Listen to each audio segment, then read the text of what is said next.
mountains for the eternal fire. Fought the dragons through the sands of time. We race through the wind to glory ride. We cross the valleys to the distant sun. We feel the power of revenge is sworn. We crush the cities and the war was won. The fire in our soul, we're standing strong.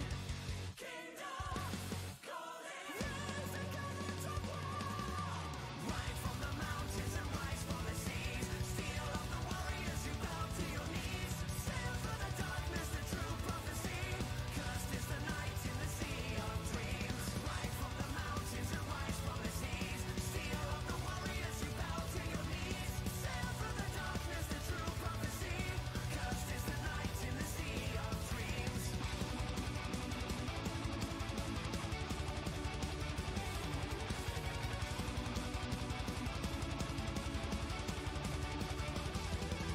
A blaze of light beyond the eastern sky. The stairs of doom towards the ivory tower. A vengeful death awaits for honest time. The judgment has passed, we all now die. A maze of torment for 1,000 souls. The unseen fury of the ancient scrolls. The years of torture that have been foretold. A lifetime of fear they now behold. Kingdom calling, yes, the guardians of war. Rise from the mountains and rise from the seas. Steel of the warriors, you bow to your knees. Sail through the darkness, the true prophecy. Cursed is the night in the sea of dreams. Rise from the mountains and rise from the seas. Steel of the warriors, you bow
Hello, everyone, and welcome to the correct scene. There we go. Maybe.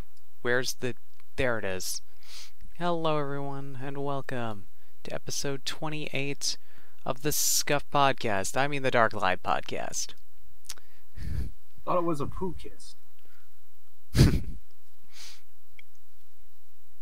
Hello. Also, Pink Panther movie. First one was 1963, and that movie was exceptionally better than the 2006 reboot. That won't make any sense to anyone because we were talking a little bit about that just before the podcast started. Started with Mr. Magoo and just kind of went from there. Yeah, but the original Pink Panther movie, really great movie. Oh yeah, absolutely. I mean, comedies age better than, well, certain comedies age better than just sort of other films. The Star Wars aged really well, mostly because that was like what Star Wars did in pioneering sort of movie effects, sort of shaped the movie industry to sort of how it is today. So, it's got that edge.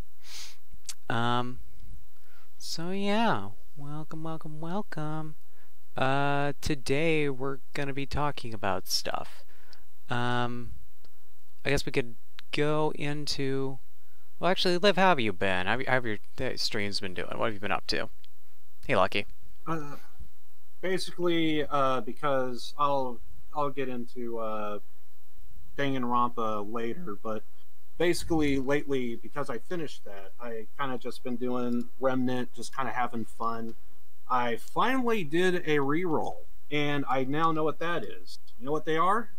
What? It's a new game plus. That's all it is. You keep your gear, you keep your stats, all your stuff, but you start over from the very, very beginning. That's what a reroll is. So I did it off stream because, well, obviously I didn't want to do it to my main character on stream. Right. But when I got to the final boss, it was just so tough. So basically I was like, I need Swarm. There's like certain stuff I need. So I just decided, screw it. Not only am I going to reroll, but I was actually going to actually finish the DLC to Remnant, which is, I believe it's Subject 2923, I believe is the name of the DLC.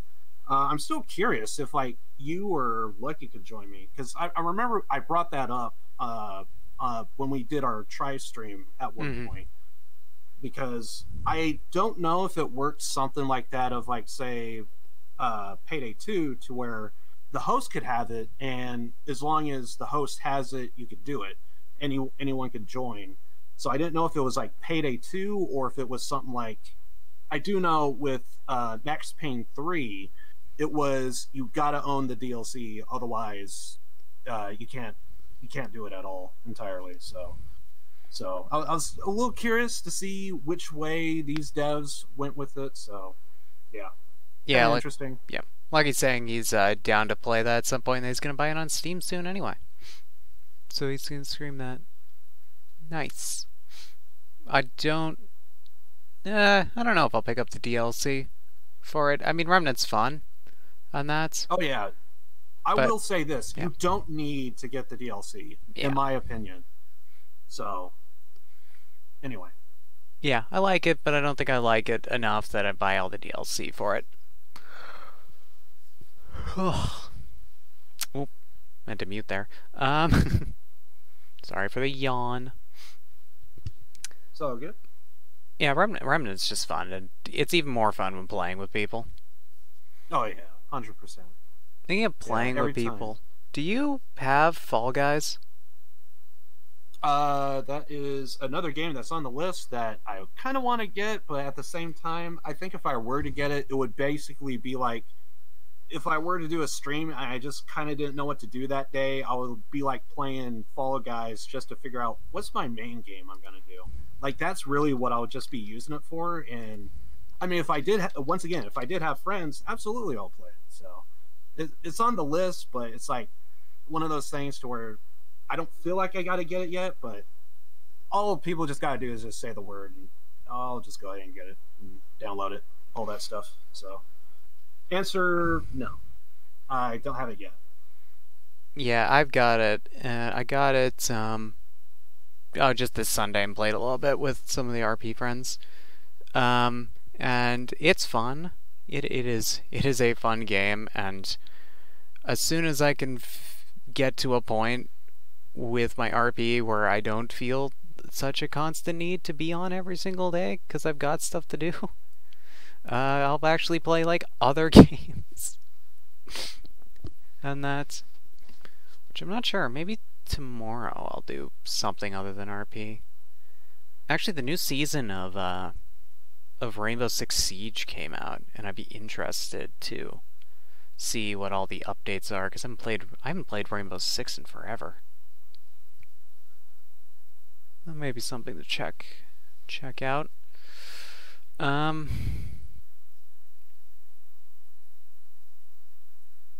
Yeah, is there anything else you wanted to add?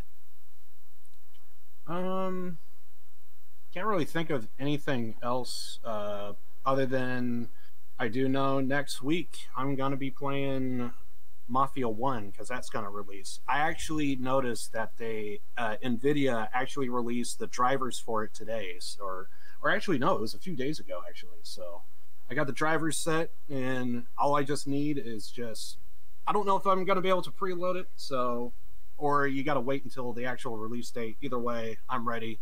So that's gonna be on the 25th, and I don't normally stream. I believe that's on a Friday, and yeah, that's on a Friday. So I don't normally stream on Fridays, but what the hell? It's Mafia 1. I'll go back and have some nostalgia with updated graphics and all that goodness. So I'm looking forward to it. Other than that, I got nothing. All right. Well, I guess, is there any? I guess we could talk about games and new releases. I've got a couple things, I think, if I remember. Halo ODST. That's coming out for the Master Chief Collection on the 26th. That drops. I'm super excited about that. I've been waiting to.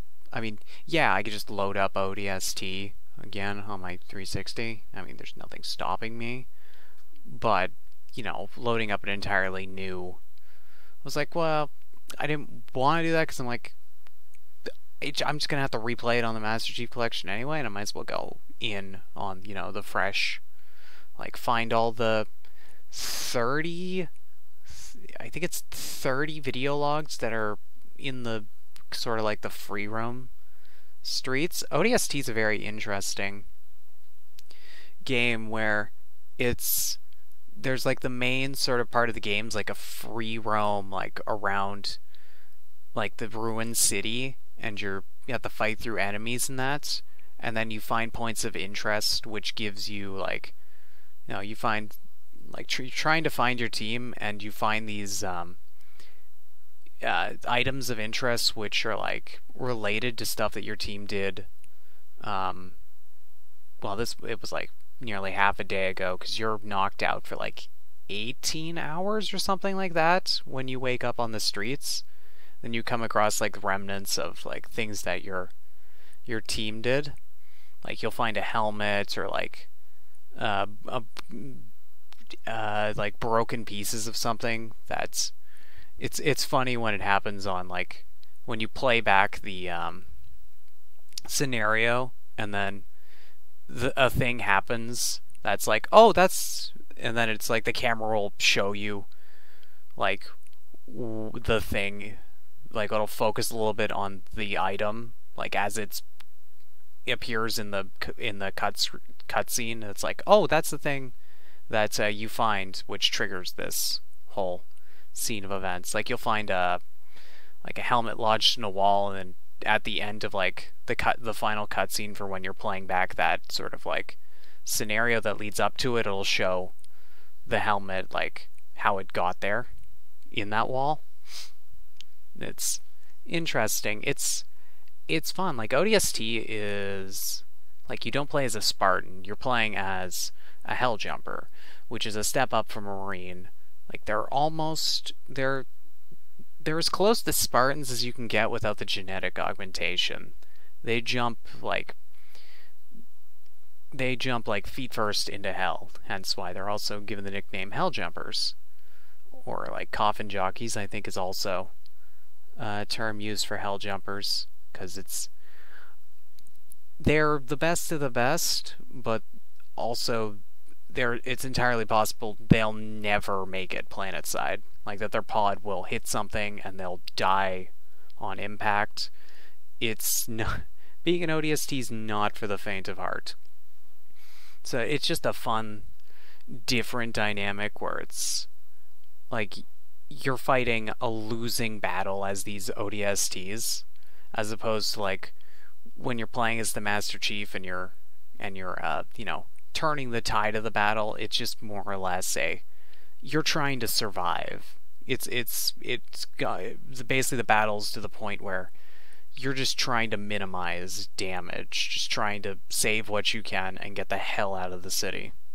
And it's just a very fun break off from sort of the main like super soldier badassery of the main games, which is why I think ODST is one of my favorites of the Halo games, just because it does something different, but in such a like it does it in a very good way, and it's just gonna be fun to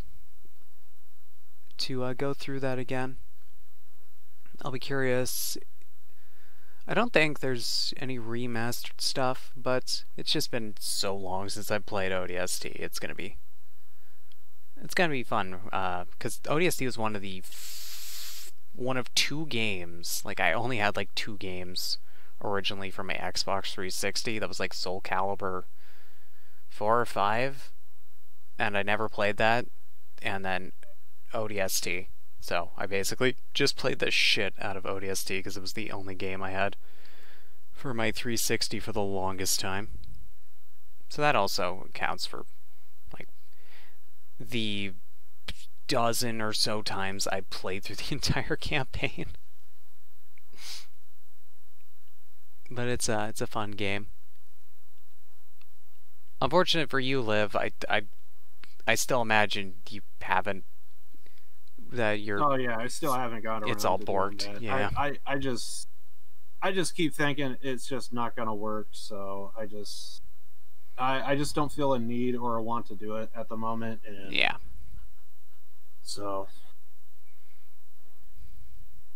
Well, I guess by the time you do it, they'll probably Halo 4 will be released, and it's like, hey, all the games are there. Probably. Yeah. And that is actually where I saw it. Because, like I said, I got the drivers for the updated drivers graphics card for the Mafia Definitive Edition. They also say here that it's also support for Halo 3 OST. So there might be a driver update for Halo. So for anyone that's doing the PC version, might need to get those drivers. Weird that they some games are just so testy with it. There was I think it was like that with RDR2 when it first released. I didn't think I needed to get driver updates, and so I had to get it for that. And it seemed like there was another game as well to where it was kind of similar. So interesting. I wonder why there'd be driver update for ODST and not for 3. Because they basically were built off the same engine when they came out. Because they came out... ODST came out after 3. But not like next gen. I mean, I guess... Well, to be fair, it is NVIDIA, and it could be for RTX. So, how long after release? That is a thought. Google Halo games. When did ODST came out? Same year as... No, it didn't. I'm looking at the wrong Halo game. Oh, ODST came out 2 years after 3. Oh, I thought it was a lot closer. Oh yeah, because ODST also had a DLC CD in it, which added like a bunch of maps to the Halo 3 multiplayer. Oh yeah. God. I'm just looking at all the dates for when the Halo games were released, and I'm like, that was so long ago. I remember when those were new. I remember when those first launched. Oh god. God, I remember when Skyrim first came out. And that game came out in 2010? I want to say 2010, but it's probably earlier. 2011. Oh, I was close. God, 9 years. And they've remastered that game 20 times? Oh, they they redid Skyrim like so many fucking times. It was a great game, but at some point it's like, okay, you know. I think the last time messing with Skyrim was with the Nintendo Switch, I think. I think that was the last, like, hey, we're bringing Skyrim to the Nintendo Switch. I think that was the last thing they did with Skyrim. And then whenever the new Elder Scroll game comes out, which will probably be never, because they'll probably just I've made the joke, I probably made it on the podcast, I don't even remember where I make the jokes anymore, that like Skyrim 2 will come out before Elder Scrolls shit, Oblivion was 4, Skyrim was 5, Elder Scrolls 6. Skyrim 2 will come out before Elder Scrolls 6. Because, my god, if only Oblivion received as much support as Skyrim did. But oh well. ODST. Squadrons is coming out soon. Not really much information's been released, but they did release a awesome CG like trailer, like movie, sort of kind of based around some of the mechanics in that in the game. And that was super hype. Like, oh god, it was great, and definitely a great hype piece for the game. So looking forward to when Squadron releases, which I'm looking at my calendar, and their next podcast will be the day after Squadrons, so I know what that whole podcast is going to be about. Heads up, Liv, that's yours. Oh god, that's going to be fun. I gotta remember to wear the jackets. I showed that off on the Remnant stream. My X-Wing jacket. Yeah. You know, I'll just go full meme. You know, yeah, it's clickbait. I'll get all those clicks on Twitch, right? There you go. I used to have clickbait titles, and then I just gave up because it's so hard to come up with an original title every single time. And then I had the dumb idea to make up a different title for when I announced it in Discord to on Twitch, so every day I had to come up with 2 original funny titles. And just looking back, I'm like, man, why did I do that? Now I'm just like, hey, this is the game in Discord, and I'm like, that makes sense. Why did I not do that to start with? You know, you think some things are a good idea when you start doing them, and then it's like, oh yeah, could have done that a lot smarter. But I can't think of any other gaming news. I'm trying to think of anything big has happened gaming wise, but I can't think of anything. Only thing I know gaming wise, but I'm not too excited about it. It's PS5 finally released more detail about the PS5 release date and I think price and all that stuff. So, but I'm not getting the PS5, so yeah. That's the only big news I heard recently. That and some Cyberpunk stuff, but nothing too big there. Just system requirements for PC was released. Got a slight graphic update, apparently. A little bit more polish to it, graphic wise, so that's kind of awesome. And I think that was about it. Yeah, I can't think of any more things. Also, buy Lucky. I don't know if you're looking at the chat, Liv, but Yeah, I see it. okay. Just making sure.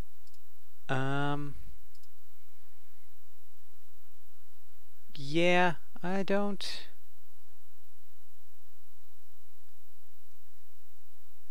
I haven't paid any attention to what's going on with the new, the Series S or whatever the fuck they're calling it now. It's like, what was it? The Xbox X, Series- and now it's the S now. They've decided to not call it the Xbox X, the Series X, and call it the Series S. Okay. I guess. I don't know. I haven't been paying attention to it. I have definitely not been. 'Cause I don't really care about consoles anymore. I've got a PC. Which, Exactly. it's like consoles are nice in that. But a PC is... Well... Nah. It's just what I'm used to. I was gonna say it's better. I mean, it is better. It's got a little more flexibility and that, and than like a console. I mean, consoles are nice and all, and I probably, if I kept up with the Xbox consoles, I probably would have just, kept on having them. But,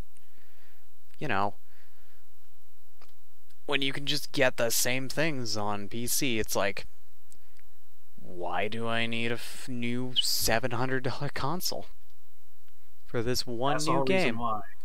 That's the whole reason why I just freaking left console. Is just every 5 years there's always a new console. So like, just get a PC, backwards compatibility. If you kind of get like a bulky PC today, like, it could last you for several years.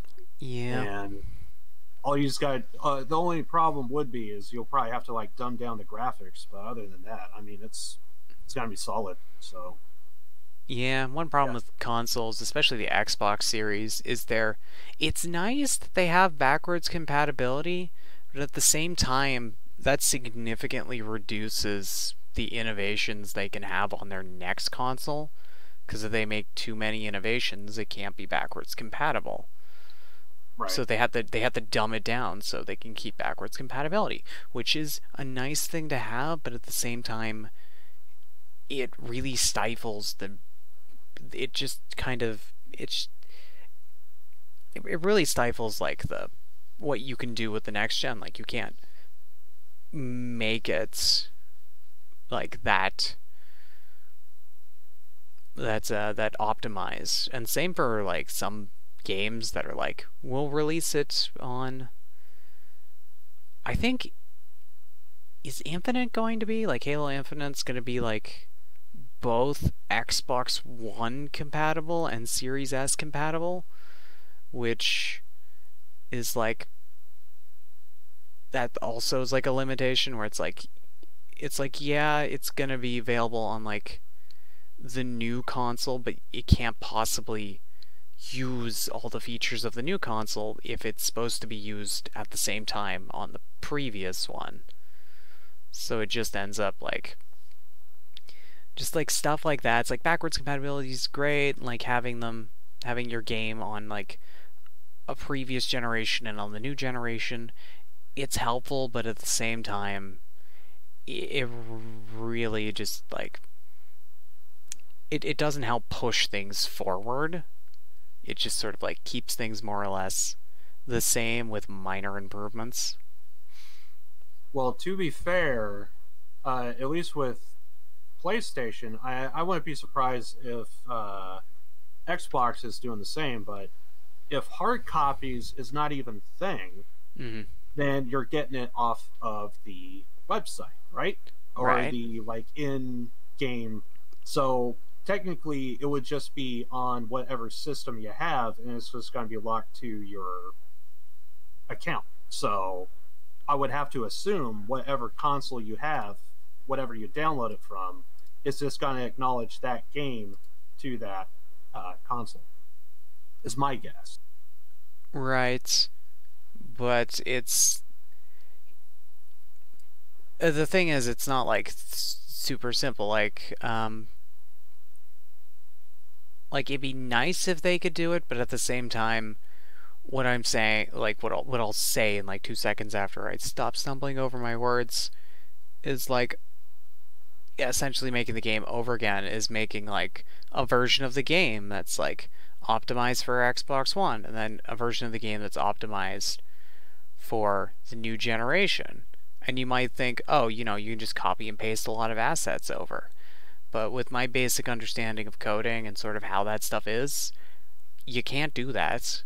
It's like people who for like when Crusader Kings 3 came out, they're like, why didn't Crusader Kings 3 have everything that was the 7 years of build up for Crusader Kings 2? I'm like, well, coding's not that simple where they can literally just take all the code in 2 and paste it into 3, because 3 is got a different foundation they're working on. Like I think it's an upgrade on the engine, so it's completely different. Like you can't just. Also, if they literally just took the previous game and then just pasted it for the third game, then why did they ever make the third game in the first place and just keep adding on to the second game? But it's like, it's not. Well, it depends because, according to my understanding, at least with Bethesda, they had bugs that was in, I believe, New Vegas, or if not New Vegas, it was Fallout 4, and those same bugs ended up in, I could only presume, is an updated engine with 76. They had the exact same bugs. At least a few. The one I heard was a reload bug, to where I think it was something like if you have like 7 shots in your shotgun, if you shoot it once, you'll reload it 7 times, even though you only shot it once, so it should be 1 reload. But the bug is it notices 7, and that was a bug. I think that was in Fallout 4 that did cross over to 76, and you would think at least it would be like a different engine, different stuff of that nature. So I think it really just depends on the company and how much of it from scratch do they carry over. Yeah, I'm not saying you can't copy paste lines of code. I'm saying that you can't straight up copy paste an entire game onto the foundations of another one, because it would literally just basically just break all the code, because of how code works, where it basically just throwing a building onto the foundations of like a new foundation, but it's not the correct shape for the building you put on top of it, so it kind of just breaks and like collapses. This is, I guess, a very dumbed down sort of like visual way to sort of say how dumping old, just randomly copy pasting old code onto a new sort of like platform essentially just breaks everything. But I imagine they probably did use a lot of, especially with a glitch like that. I mean, probably reuse of code. I mean, And what makes it even more odd, if it was in Fallout 4, why did it appear again in 76? You would think that would be fixed, because they would use the patch that fixed the previous, right? Well, right. apparently, whatever the case. Now, of course, I'm not saying everyone is Bethesda, but I am saying It's not a bug, at it's a least feature. with Bethesda, that happened. I mean, it's Bethesda. They're not bugs, they're features at this point. Exactly. Nope. I mean, what Bethesda game doesn't have glitches?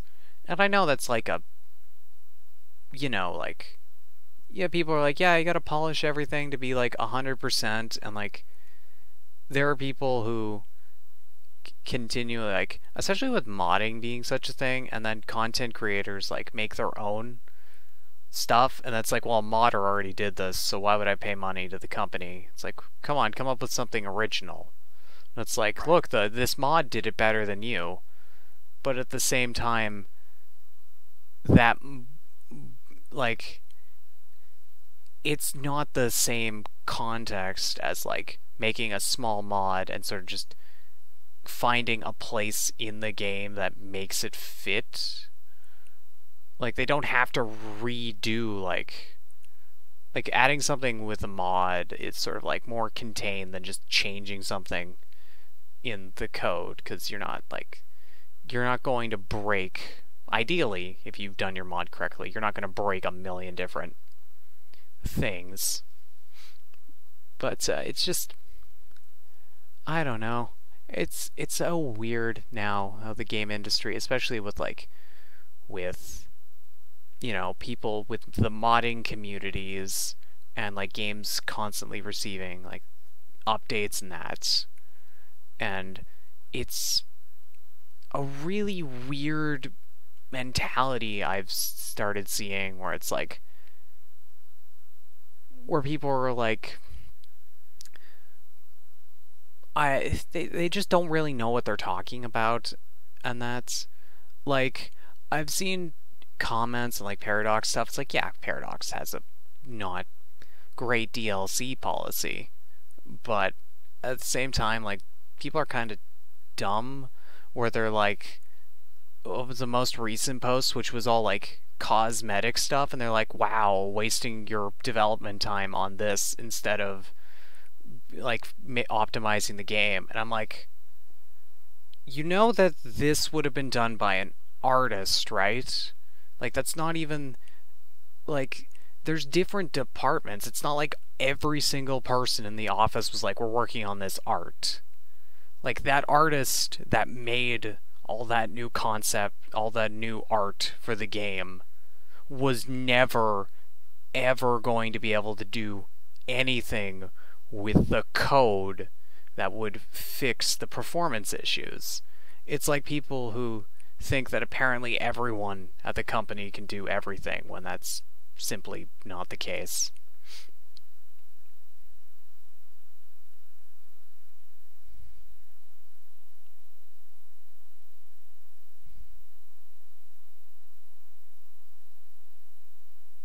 That sort of makes sense. Like, it's like complaining that, like, why is the marketing team... Oh, God, what was it for the... I mentioned how awesome the trailer was for Squadrons, but people were complaining about, like, oh, they spent all this development time on, like, EA bad. They spent all this development time on this animation when they could have been improving the game. And it's like, are you fucking stupid? Like, 3 other animation companies not related to anything with EA's development of the game did 90% of the work on this. Literally no time for development from Squadrons could have possibly been used for this. And people use like dumb arguments like that.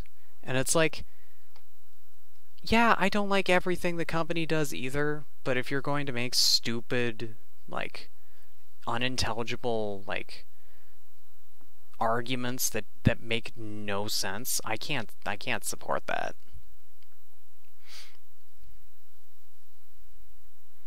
Like there's legitimate complaints, and then there's just people who are just dumb and complain and just complain to complain, and it doesn't even matter if they're justified or not. Anyway, if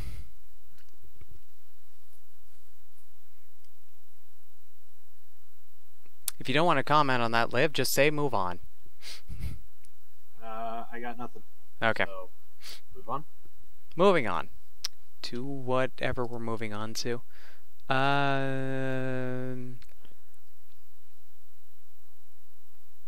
How long is your Danganronpa gonna be? Your spiel.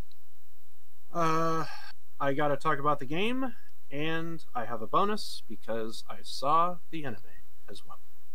Ooh, okay. So is that gonna be give or take 20 to 30 minutes? Probably not. Okay, I think I could do RP then. I'll talk about RP for a little bit, and then we'll go to clips, and then you can talk about Danganronpa. Alright, sounds good. That. Okay. So RP's been going well. I'm trying to remember. God, I think. Is the pandemic new in the game? Like, there's been now confirmed to have been influenza that hit Valentine. I don't remember when that hits. It feels like forever ago, but it wasn't. I think it was... God, I don't remember when that was. It's like, it's all a blur in my head, like when things sort of happened. And it would just be way too much effort to check. No guarantee I'd find it anyway. But anyway, pandemic, sort of like outbreaks hit. From what I'm aware, at least as of last Sunday, like 11 people have perma'd, which means permadeath, which means they're dead, they're gone. Have perma'd their, there's been 11 permas as of like Sunday, which that number's probably gotten bigger. I don't know how much bigger, but like 11 people so far have died in relation to it, which is like wow.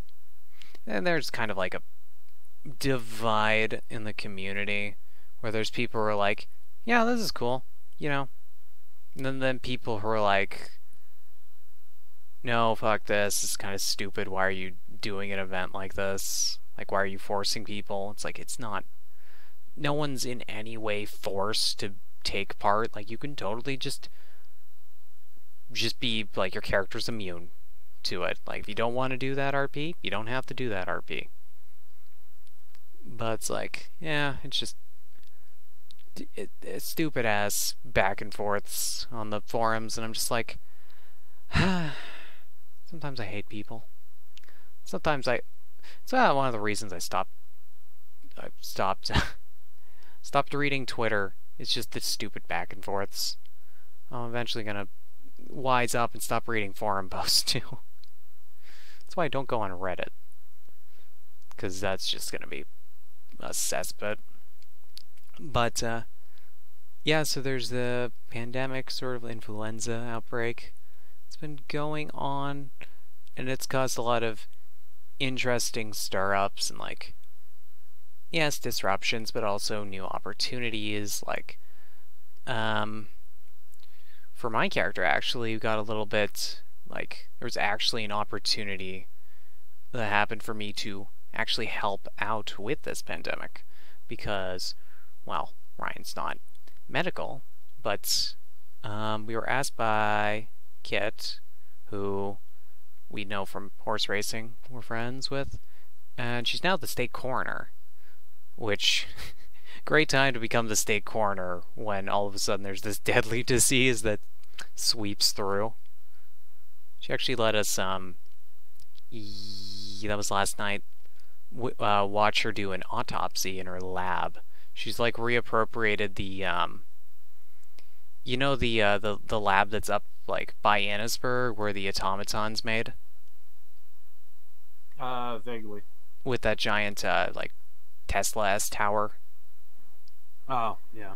Yeah, that's where the state coroner's office now is, which is very appropriate. Also very dangerous. Several cougars are constantly around, and that was almost a.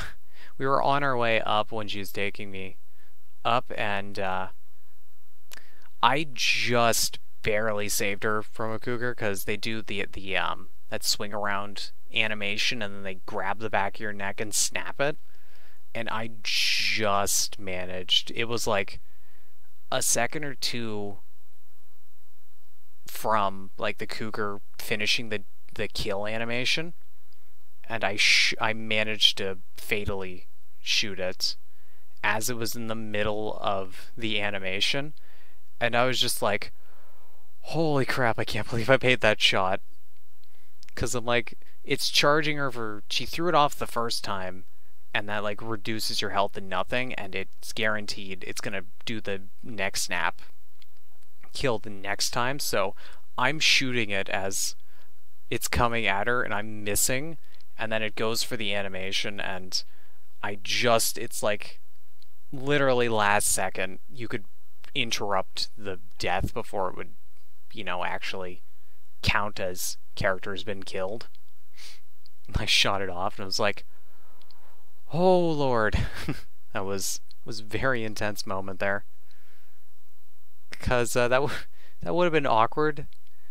It's like she goes down and there's a good chance I probably would have also been killed by the cougar. So it would have been very interesting if it had gone that way, but thankfully I've gotten better at shooting.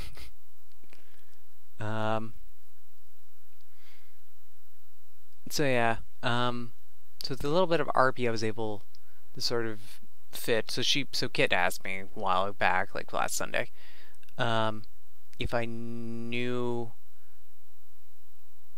like, asked me about like information from the British Army, because they've dealt with spreads of influenza over in like Europe and that, and I was like, well, shit, I don't know. I was like, Brian has no knowledge of this, because I couldn't, in the bit I've done research and sort of like for what Ryan's been a part of, I was like, I don't think he would have any knowledge of that. So I was like, can't help with that. And it was like, you have any like people back in like England or that? I was like, no, Ryan's been disowned by his family. I'm like, can't help with that. But then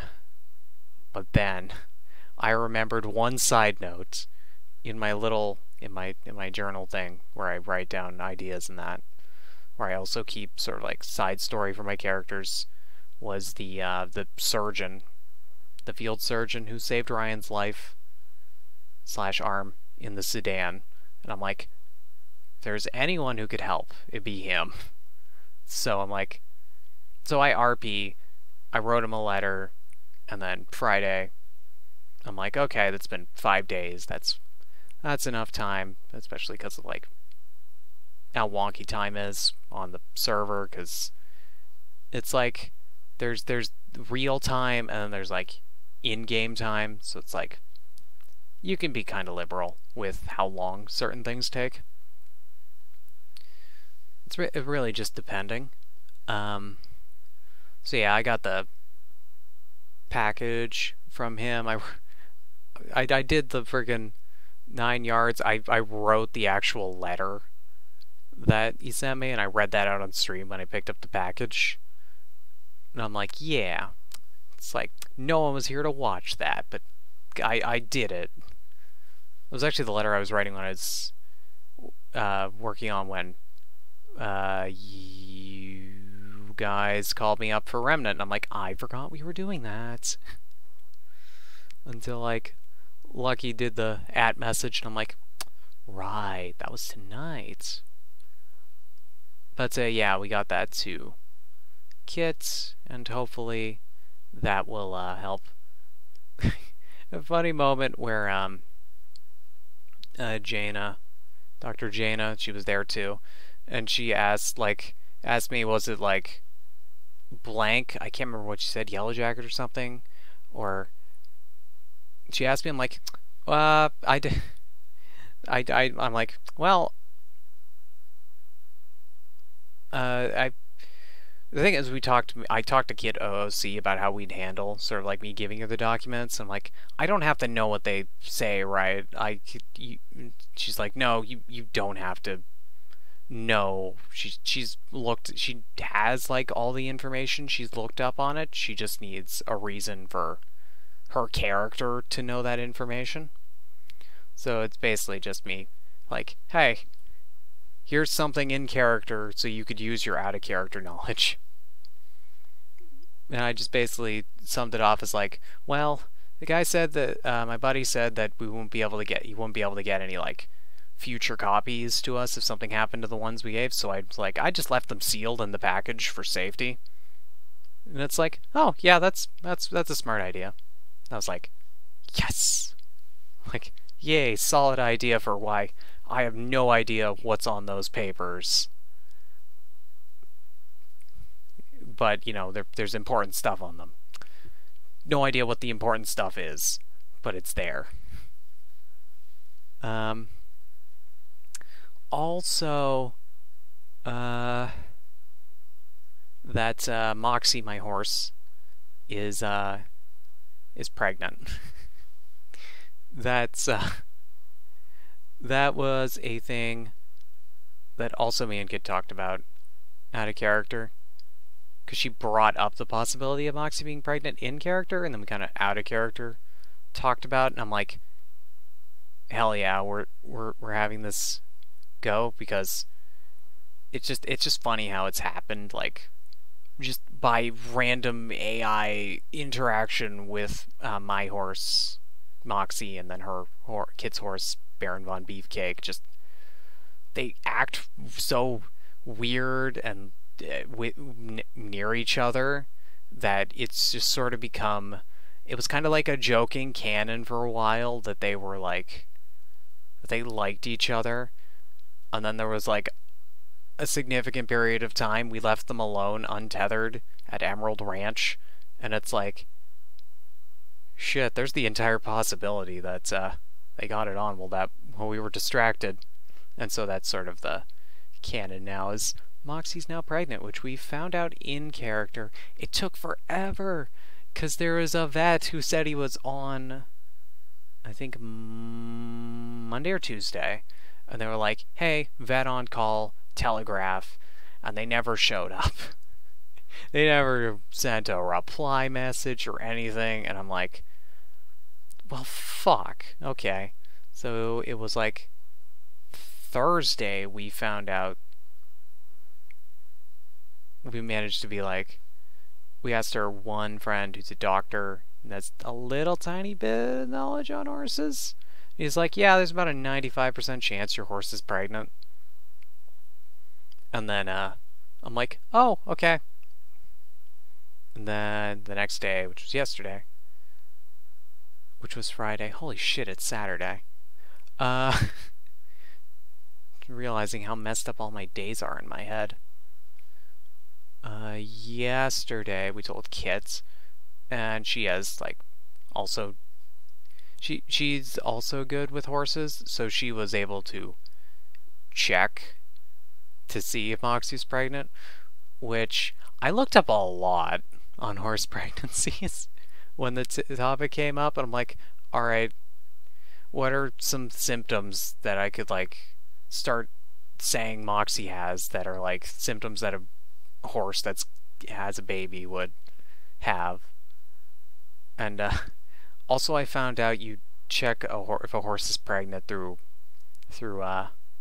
rectal examination, which I'm like, oh, I didn't want to know that. If you ever wanted to know how you could tell a horse is pregnant, you shove your arm up the horse's rear end, and you just kind of feel the uterus and see if there's something there. Which is like, huh, that's man, I can't imagine the horse is too happy about that. Some things it's just like, man, that sucks. But yeah, she checked, and it's like, yep. How she described it to me is sort of like, basically she left it up to me with how she left it open-ended, like basically, obviously, up to me when I want, like how quickly Moxie's pregnancy is going to progress. And so I've got to think about sort of the time frame for which eventually I want her to give birth, because it wouldn't be so bad, but I can't race her anymore because she's pregnant. Which, even though, like, apparently, again, in my research on horse pregnancies, apparently it's only the last 30 days that really they recommend that you know, slow your horse down. Like, there's some race horses that race and jump and do stuff while pregnant up until that last 30-day period, and the foal is fine. But Ryan doesn't know a lot about horses, and it's been told to him by 2 doctors now to take it easy with Moxie, so no more horse races for Moxie. But it's been interesting telling people that that our horses, you know, are going to have a baby, because it kind of catches people off guard. Because I don't think there's I don't think, I would hazard to say that there's never been another instance on the server of like this kind of like horse RP. At least as far as I'm aware, there isn't. So it's funny listening to the reactions of people when they first hear it. It's like, huh, well, that's a thing. But that's the funny thing about RP, when like you do stuff that's like not necessarily mechanical, but you like RP it anyway, and it's kind of, people are like, oh yeah, I guess you can do that. That's weird. But yeah, that's gonna lead to, like, I can't wait to see, there's like so many people, and I'm like excited to see what their reactions will be. Like all the people at like the horse racing event, when I tell them tonight after the podcast, that's gonna be fun. I'm very much looking forward to seeing all those reactions. But yeah, that's sort of the 2 main sort of like story points that have kind of gone on the past a little bit with RP. Definitely, it's so funny because it's like, it's just RP I never expected to happen. Like very like, it's just great that this stuff's happened. Like, it's like never even considered like any kind of like RP with my horse like this, and now it's like, oh, now my horse is pregnant. I'm like, well, this'll be fun. It's gonna be a lot of the amount of stuff that's going to have to happen in RP in and around just the birth alone is going to be interesting. Like, we've already picked out, I think a Mustang is what's going to be used for the horse model for the offspring. which there actually is a horse. Could show me the picture. It's not in the server, but it's in the actual base Red Dead game that looks dead on like if you mixed a Tennessee Walker and an Ardennes. It's like a certain variant of a Mustang, and it looks like the spitting image of like a Tennessee Walker and an Ardennes. It's like, wow. That sucks that's not in the server. But yeah, that's kind of what's been popping on in RP. Been having a lot of fun.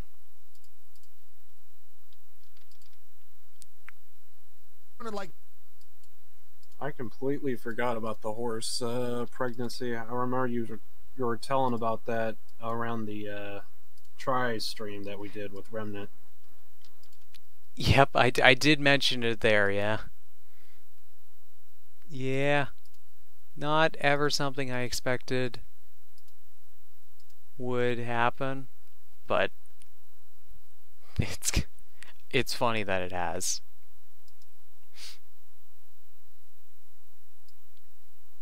So I've got my clips loaded up. If you want to send yours over. Uh-huh. 1 sec.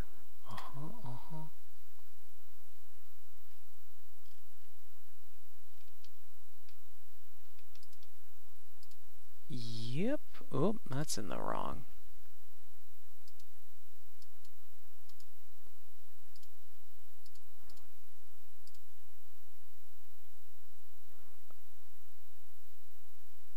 Oh, well, I'll deal with that when it comes to it. I shift-clicked into it, and it opened it into not the different... I had my Steam Manager open in one sort of like separate tab, and then all my clips in another, and it just decided, hey, we're going to open it in your lone Steam tab, in your Stream tab. I'm like, well, you know, we'll just deal with that when we get there. Oh, God. Oh, is there going to be a lot of Milton clips? Do I have 2 Milton clips? Yeah, I've got 2 Milton clips myself. And then just these 4. Okay. Okay.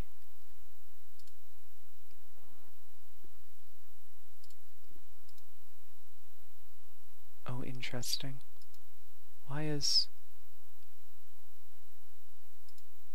Okay, we'll deal with that first. Oh, okay. Apparently that's what it... Okay, so we'll do my clips first, because apparently that's the windows it's currently capturing. Where the fuck is my cursor? It has disappeared. It's somewhere on my monitors. There it is. That's annoying.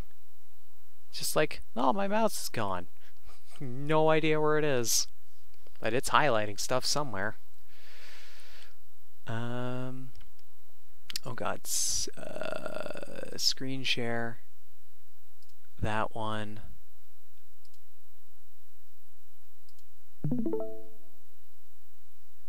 And then we can go.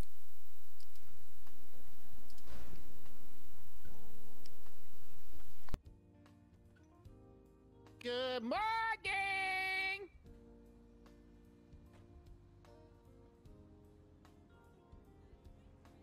I'm gonna set you on fire. I'm gonna come to the old folks' home, wherever they cage you, and I'm gonna set it on fire. I just want you to know that. I'm not in the old folks' home. Well, not yet, one, bitch. And two, Not you ain't yet, set me bitch. on fire. I'm gonna break those kneecaps and put you in one. You're not putting me nowhere. How you doing this morning? I'm okay. How are you? Oh my God, how are you okay. doing? I'm good. I've been keeping up my fibers and pooping more regularly. Oh Jesus, Then that's for a okay. while, Oh, just classic Kiki freaking. Why did I blank? Why did I blank on the other character's name? Like, Gladys. That's it. Jesus. don't know why I blanked on that.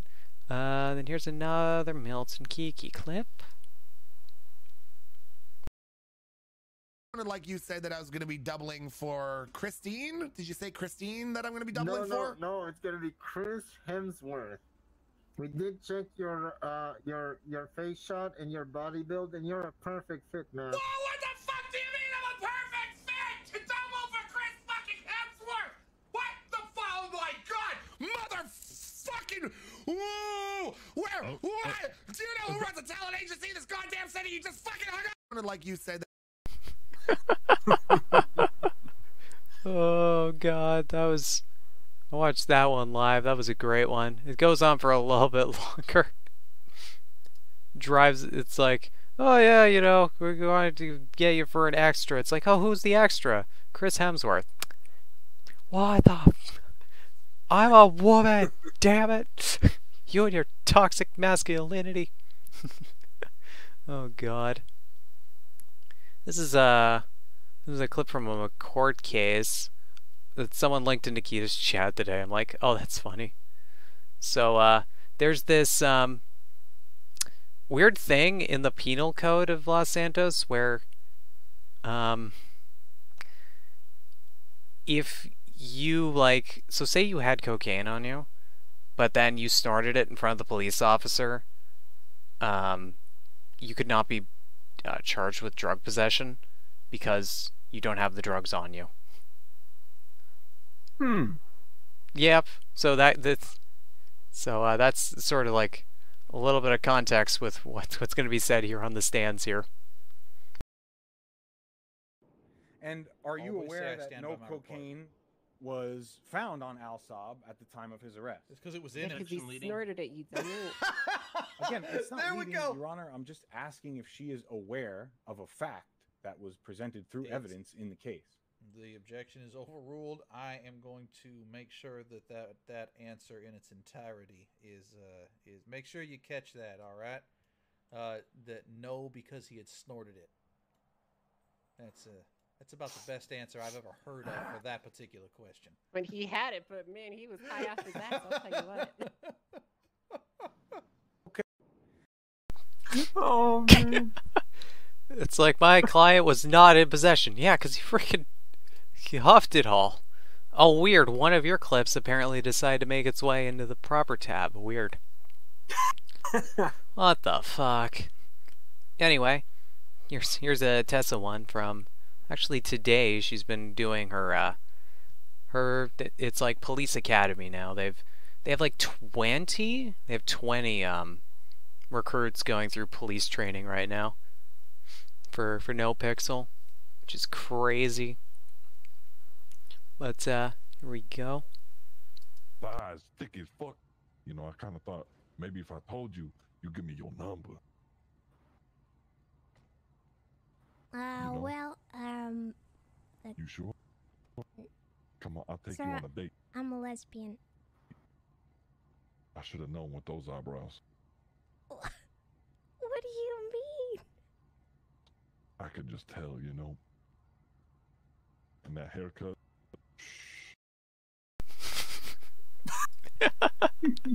that was Ziggy there. He's one of the field training officers, and they're doing scenarios. He was playing a criminal.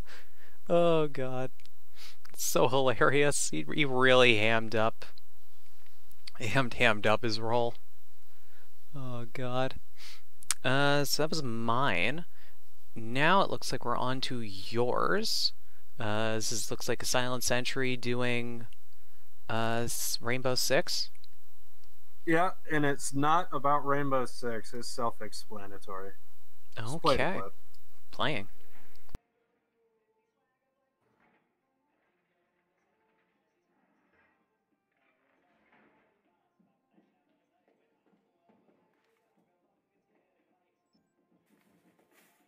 Drone has located a bomb. Insertion in 10 seconds. What are you doing, Grizzly? Stop, dude. What are you fucking doing, bro? Just quit being lazy. He's too fat to get up and just itch it. He's gonna lay there and do it. I thought he was having a nightmare, because dogs will sometimes Right? They do that. It looks like he's just asleep, and the whole time you just see like a couple of legs just moving. It's like, what the hell is going on? That's hilarious. Okay, that switched over to the right one. Okay. Cool. Nice. Nice. Okay. This one's a Milton one. Yeah, Milton, self-explanatory. It's just funny. I'm gonna rip you in half. I'm gonna fold you in half like one of those fancy chairs. I'm gonna snap you like a breadstick. I'm gonna break you like dry pasta. I'm gonna fold you in ways you haven't been folded before. I'm gonna hurt you in places that take 3 mirrors in sequence to see. Yeah, well, I'm gonna fucking suck you off like the cock you are. Yeah. Oh, How you like that? Fireworks. What? No way.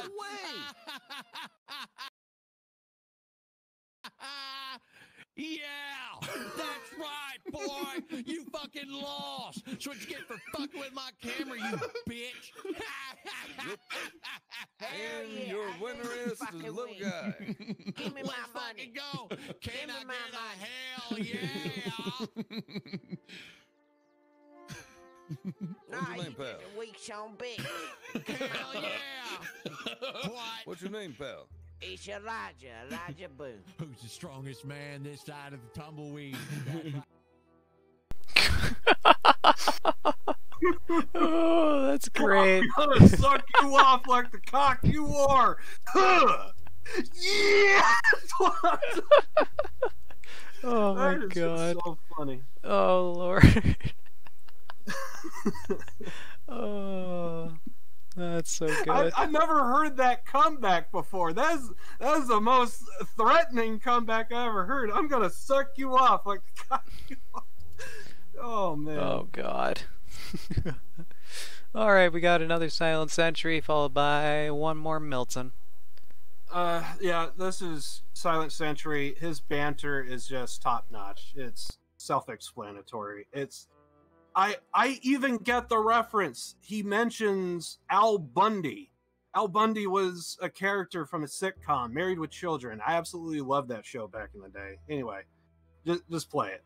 Well, usually my rule is usually that 10% of people are inadvertently touching themselves because that's just how it works, and then 1% are actively touching themselves on purpose, right? Yeah.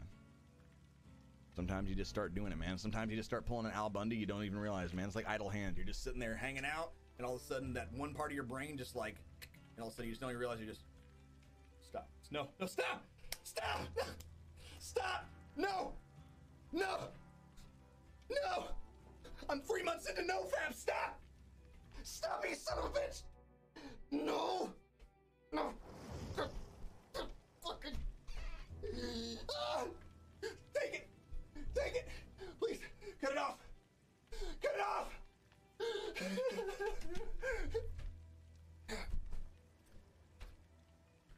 Problem solved. All right, cool. I'm probably gonna be sleeping on the couch tonight. Well,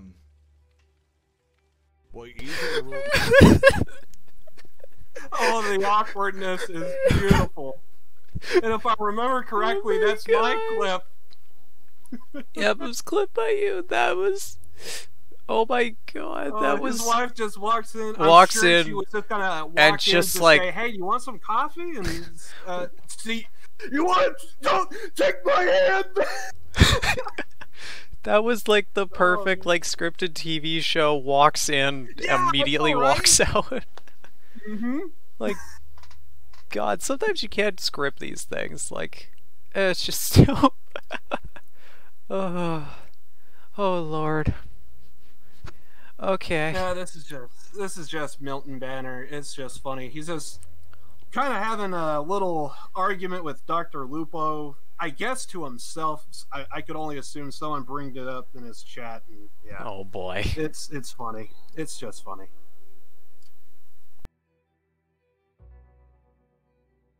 I'll tell you what else you have that's large. Dr. Lupo, that fucking forehead of yours! Do you talk to dolphins with it? I gotta be real careful when we're in person. You don't magic my wallet out of my back pocket. Can you talk to pods of orcas with that fucking forehead of yours? God damn you, Lupo! My hands are not that small! I can do most normal things! Sometimes I have problems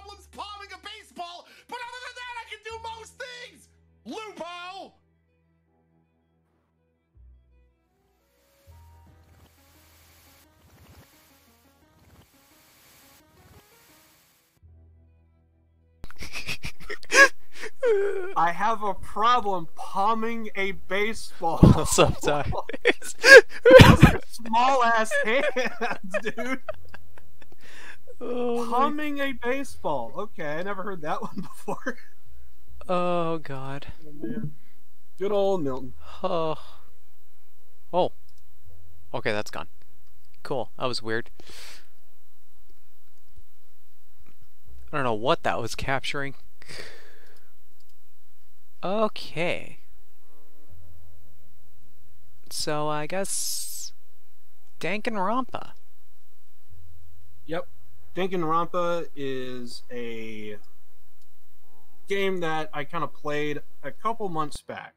So I have like 4 months of Danganronpa to go over. Now, to be fair, Danganronpa, I did kind of stop to play Persona 4. So during that 4 months, I also did have a stint with Persona. So to be fair, that did kind of extend things, but it is what it is. So now, I kind of never said anything about Danganronpa, so, like, I completed the game, and so I got a lot to talk about here. I also did watch the anime as well, so I'll go into that later, but first the game. So, it was a pass on all forms. Like, I don't do visual novels. It's a game about high school students. That would have been a pass for me. But one particular streamer ended up playing the game, and when they use emotes and sound bites of Danganronpa, I can't help but take notice. So, because of that, I decided to pull the trigger. I got the game on discount. I forget how much I paid for it. I think it was like maybe around $10 or so. I ended up getting the entire series. So, altogether, I have no idea how much I paid for it, but I did get it on discount, played the game, and for the longest of time, it was just slow. I didn't really think too much, but to be fair, it was early stages of the game, so they were just setting up characters, the environment. So, you're a high school student who goes to this school and Hope Peak Academy, and you discover that, well, apparently you're now locked in here, and you essentially have to, by force, you entered a killing game. And the killing game is basically, if you want out of this prison, at this makeshift prison, like in this school, you're just kind of stuck in there with these other students, and you got to kill somebody in order to get out. But if you pick wrongly, everyone could be executed, and the guilty party would be able to leave. So, like, everyone's life is on the line for every decision that they make. So you got to be very careful who's your friend, who's your foe, and all that sort of stuff. And the story they told was kind of incredible. I was impressed. So, after the first chapter, I believe that's when I started doing Persona 4. I had to take some time off to freaking ease my way back into this game, because I legit, the same day, I finished Persona, got some sleep, woke up, did Danganronpa, and I realized this is a regret. Because I still have Persona on my mind. I can't focus on the game. Like, it was that bad. So I had to, like, wait like a week or two in order to play Danganronpa again, because I wanted to go in unbiased and just play it, see what happens. And so I completely forgot some of the mechanics, and seeing that a week from now, from the day of this podcast that I'm talking to you right now, on the 25th, I had Mafia 1 on my mind. So, like, I can't just stop the game again just so that way I could do Mafia 1, because I will stop everything and just play Mafia 1. Right. I'm planning on doing the same with Cyberpunk as well. So that was the whole reason why I kind of like, okay, we got to finish this game before Mafia 1. So Yeah. And so I played it, and it was an incredible story. Definitely, the second chapter was one of my favorite chapters throughout the entire game. And believe me, there are some really good ones out there. To be fair, I should specifically say I played Danganronpa Trigger Happy Havoc. That's the first one. So I played it, and something about it. It just like there was always a little bit of something that just kind of like I genuinely got the same feeling when I played Yakuza, to where it was slow in the beginning, and then just like little tidbits just started happening, and it's like I'm curious enough to see what's on the other side, and then I see what's on the other side, and then there's like little pieces that I want to see what's around this corner and that corner. And because of that, curiosity just kept going, and like I just wanted to see what happens next, and just the story just kept. I love stories that have twists and turns. It's not full direct. It's like it's all over the place, and it was just so entertaining. I think I got to bring this up.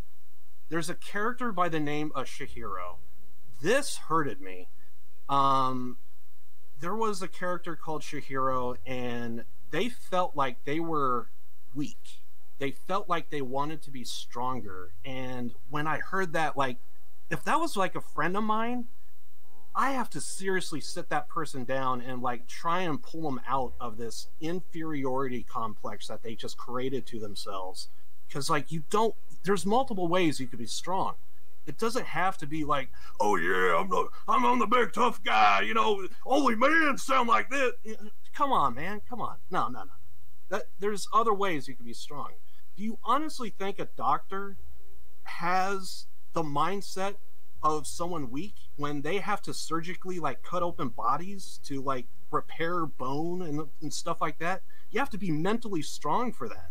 Some people who probably seen some stuff, they see something like that, they can't take it.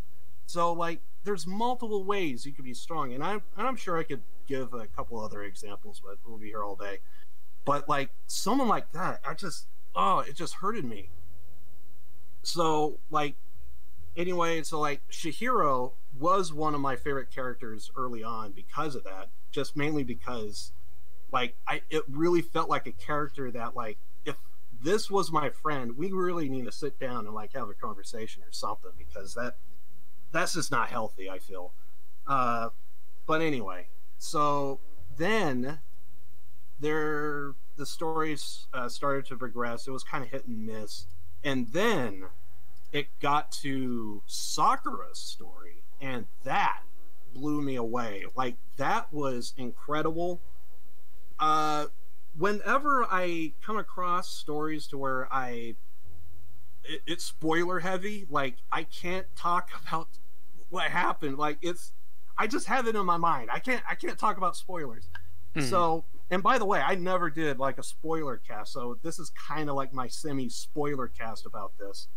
And when I got to Sakura's character, and you got to hear what happened, like, dude, it's kind of hard to not put her on the list of like favorite characters after what happened with her. Like, I mean, like a hero salute to that right there. I mean, it was something else. So, yeah, I watched a little bit of that of your stream. It was when they did the thing, and it's like, oh yeah, Sakura's working with the mastermind. That sort of announcement that they were the spy, I believe, or something. Or yeah, but it's more to do with what happened after the. Oh yeah, I didn't watch anything that happened after that. Good, because that's the part that I'm talking about. Yes, there was a story about Sakura being perhaps with the mastermind, and because of that, she was kind of more or less blackballed. Like, she was looked upon as like cancer, and there was one particular person that she was kind of closest with, and they just had like a great story, and I think it was really good. The only problem is, again, talking about like what happened to Sakura, like I just can't talk about it. All I just know is if you do play this game, like I think Sakura's story happens at around, like, I'm pretty sure chapter 5. I think there's 6 chapters total. I think she was like chapter 4 or chapter 5, somewhere in there. Oh, so close to the end. Yeah, it's close to the end for sure. And like just hearing that story, it's kind of hard to not look at Sakura the same way. Like, she was not on my radar at all, and then after seeing what she did, like, it's kind of hard to not like have sympathy for her. Like, what she did, like, she couldn't back away from it, and she did the one thing that she could do, and it was just an incredible story. And then after that, you slowly start to hear about the story of Kyoko. I guess I could talk about this now. This is a part that was only featured in the game. They only brought this up in the game. I actually was kind of pissed that it didn't pop up in the anime. More on that later. A little bit. And so what happened was, you discover, this is the most spoiler I'm probably going to get, but it's only because it was neglected. So you hear about this character named Kyoko. Kirigiri is her name. And the Kirigiri name comes from a long line of detectives, and she happens to be part of like a family, I could only assume like Private Eye kind of type of stuff. And so like it's rooted in her family, it's practically in her blood.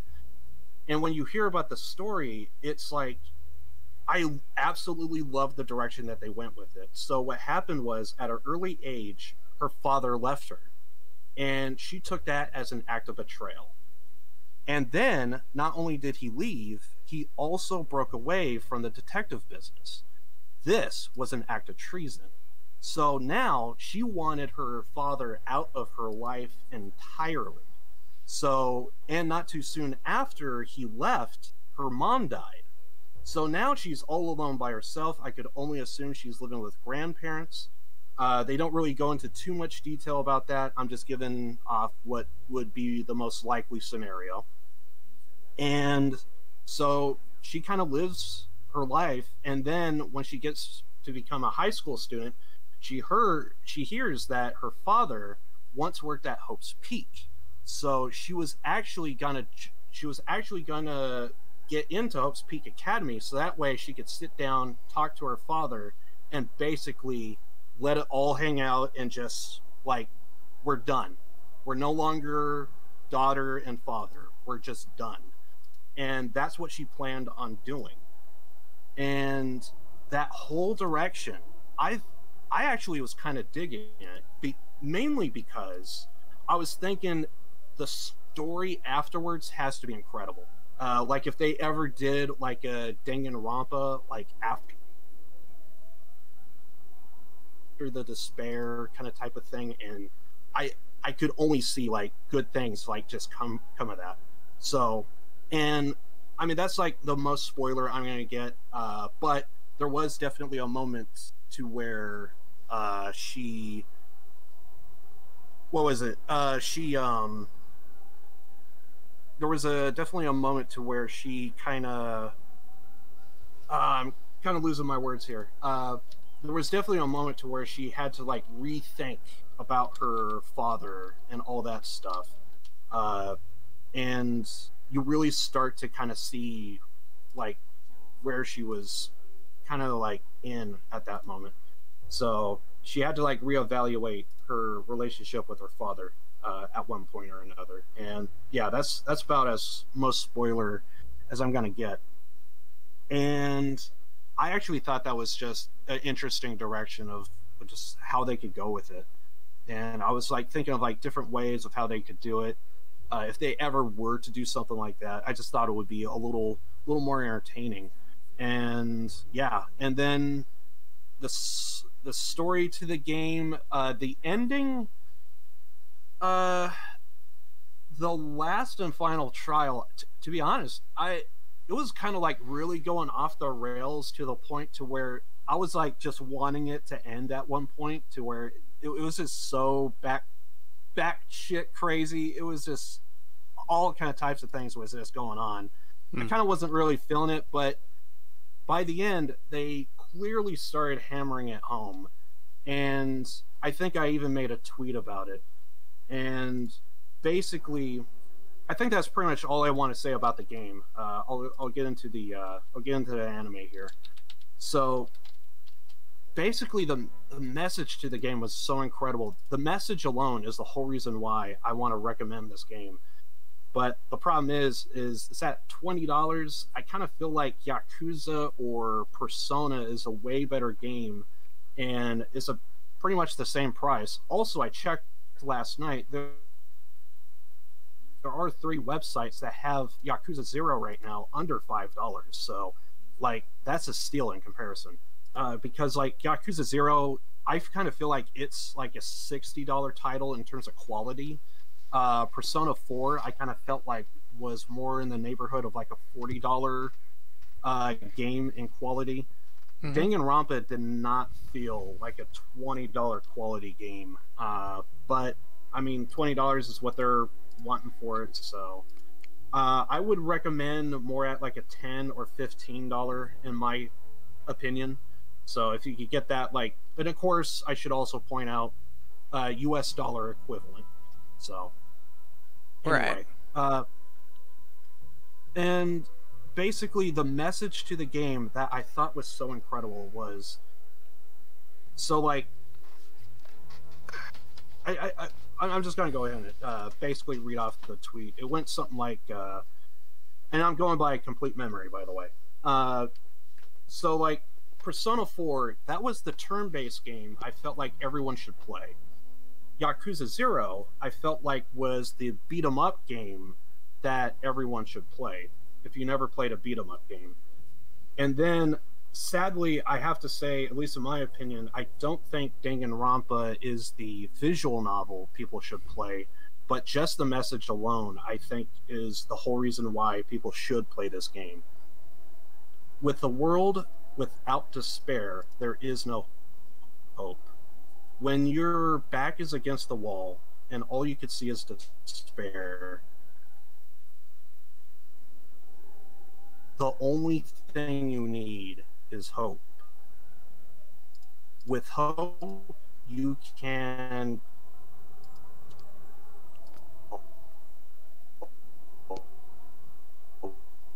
and I kind of feel like that's the thing that well, you got cut out. I think everyone there should for a little bit. I think I got cut out multiple times. So like, yep. I don't know, like, I'm my stream. I'm watching this stream. It's buffered. So like, I don't know. I saw it buffered a few times. It buffered during Kyoko, and it also buffered just now. So. So I don't know what's going on. Yeah. I actually have to refresh. I don't know either. But I think it's coming through fine now. And you're also roboting on me. Oh. Shit. Or at least there for a second, so. You're fine now, but okay. You did robot there for a second. Okay. But yeah, oh, it's buffering on my end. All right, there we go. So yeah, all the message that they have about hope, I thought was just kind of great. So like for the message alone, I feel like the game is well worth trying out if you ever do happen to find it at a good price. So yeah, with that, normally I wrap it up and that's it, but sadly I ended up watching the anime. So the thing about the anime, you kind of notice when you see mini games, and there was a couple of times I legit reached for my controller, and by the time I grabbed it, I realized, oh right, I'm watching the anime and not playing the game. So I had to ask the question, what came first, the game or the anime? Needless to say, the OG is the game. The game is where it first got started. Unsurprisingly.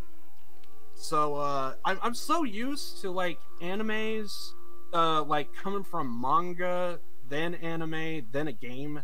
Like Danganronpa was in reverse. So yeah, that was just kind of like a little different.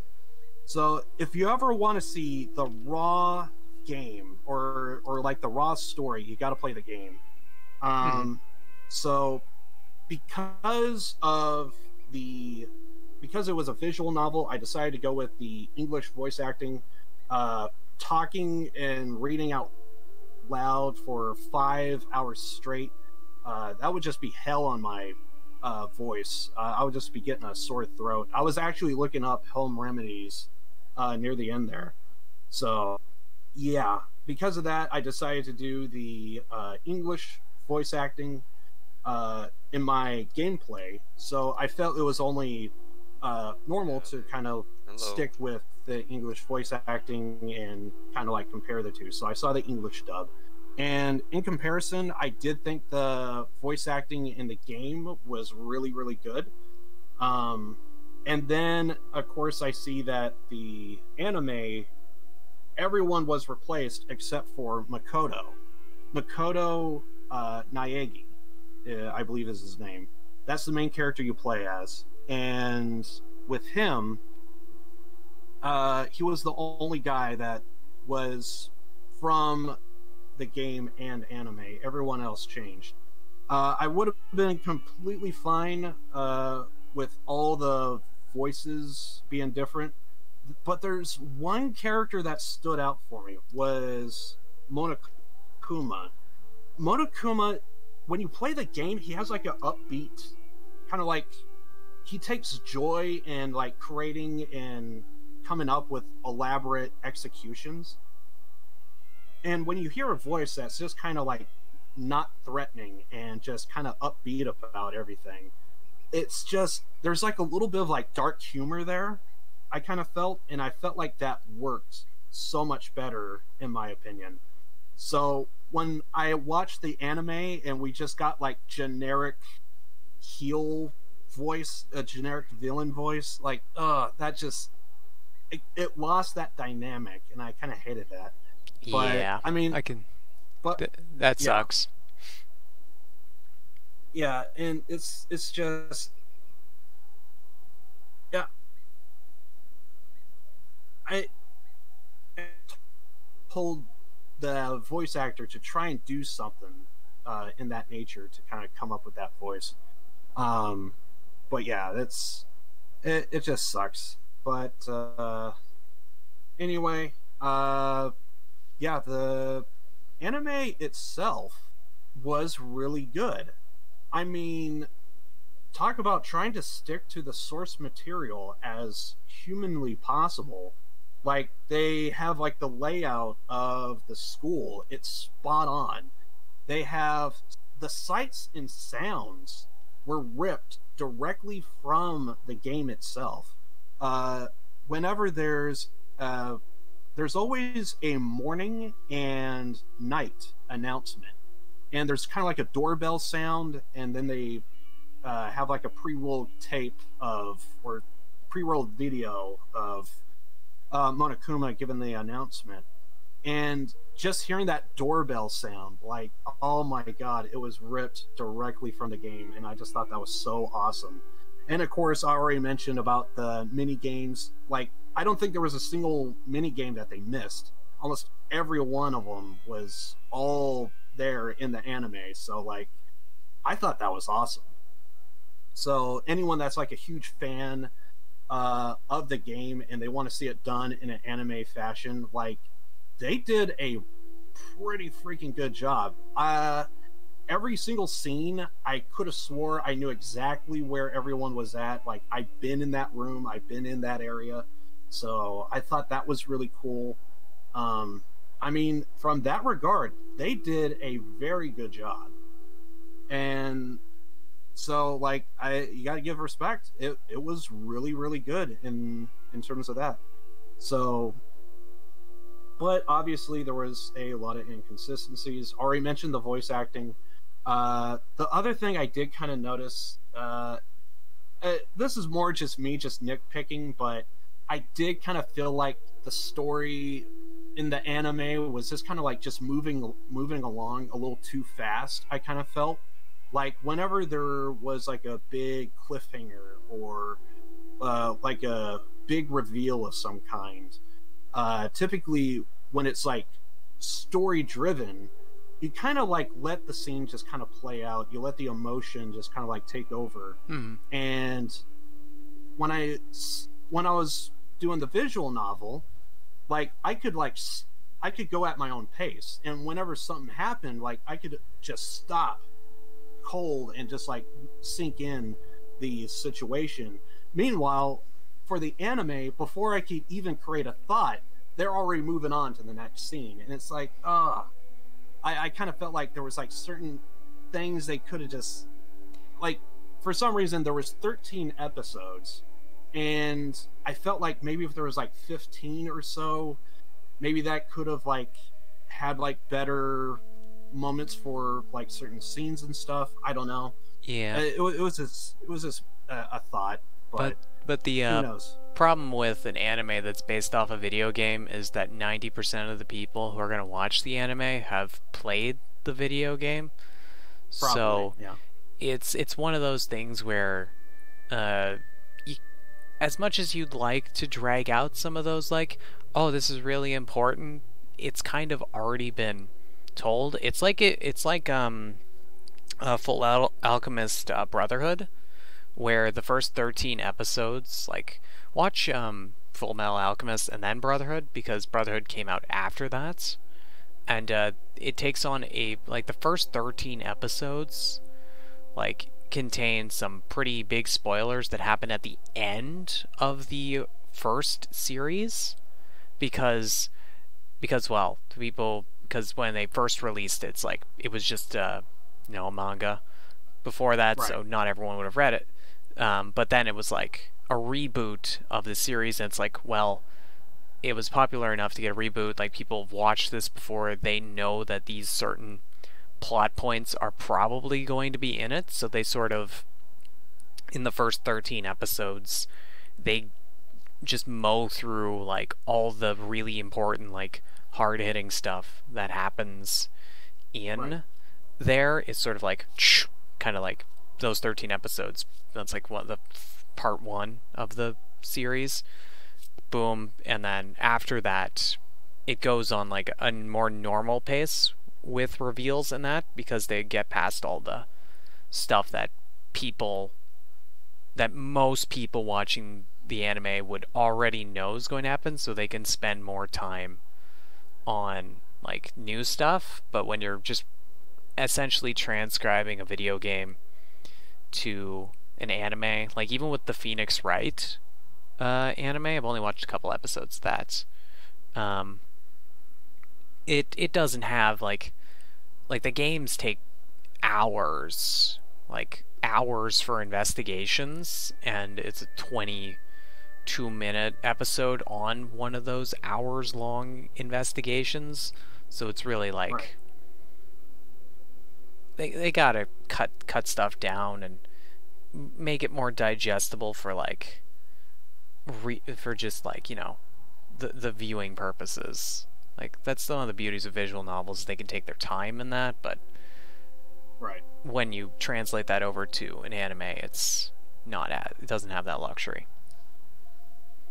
And so yeah, basically I just kind of felt like there was just like a constant pace going, and it was like, don't stop for anything. And then there was even like moments to where someone would find something, and then it would be like find something or discover something, and it's like, oh hey, why didn't you bring this up earlier? Why are we just discovering this now? And that would always like those scenes were kind of like crucial to just kind of basically point out, you know, who's really on your side, who can you really trust. So there will be like, you know, kind of like lines are just basically blurred. And so there will be like a lot of finger pointing and like banter, and you kind of like see like everyone's character at that point. So like those, like I know why they did that. I could see why all of that would be like cut out, just simply because they want to just keep moving forward. But I did kind of felt like, you know, seeing those scenes, like just because like that happens at least more than once. But there would just be moments to where someone will find something and it will just be like back and forth. Hey, why didn't you tell us earlier? And for the anime, they just had like a big group show and tell, and like everyone knew. So that way they could just get past the banter and just kind of move on. So, and then of course, again, I think this also falls in line, going back to what I said about Kyoko's story. In the game, like I said, they point out that she has a problem with her father, to where she wants to cut all ties to him. And then in the anime, they go with, oh, I want to reconnect with my father. And I just kind of felt like you went from a different story, a different look, a different feel, something that's not like just like common denominator kind of type of thing. You actually was like going with something a little bit different. And I thought that was a great way to go for the game. And then when I saw that, oh, I just want to reconnect with my father, I felt like it went from that to a cliche. And I just, I don't know. It just, again, it's just, I think I know why they went with that. So that way, again, they could just kind of move the story forward. But yeah, I think that's pretty much all the stuff I could think of that I just saw from that was just different from the anime. I can't really think of anything else I want to bring up other than that. It was just exact same story, exact same everything. The only difference is just a few tweaks here and there, voice acting moving forward. Monokuma being, I don't mind that they changed the voice actor to Monokuma, but if they could keep that dynamic of kind of having like an upbeat, cheerful kind of type of voice, but yet like he takes pleasure in like creating these elaborate executions. I just kind of felt like that. It just kind of made it different. So yeah, I think that's pretty much it that I wanted to say. But yeah, it's in the end, I recommend it. I just don't recommend it for $20. I do recommend the game over the anime. I think people who would play the game will enjoy that anime way more.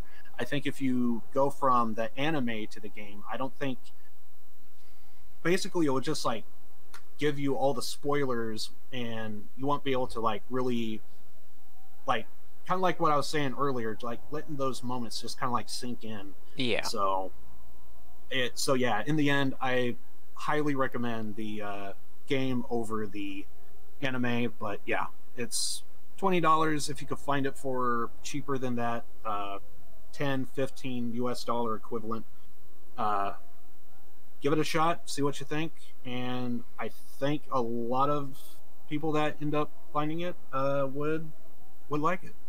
So yeah, it was an interesting ride.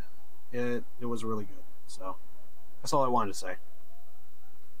All right. Yeah, the only thing I wanted to ask is if it was like shot for shot based on the game, and you've answered my question there. Yeah, when it came to the cut scenes, like with the execution, that was shot for shot, 100%. But everything else, I mean, yeah, it was completely different from the game to a degree. But yeah, pretty much.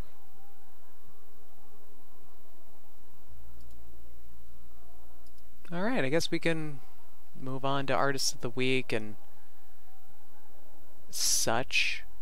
Sounds good.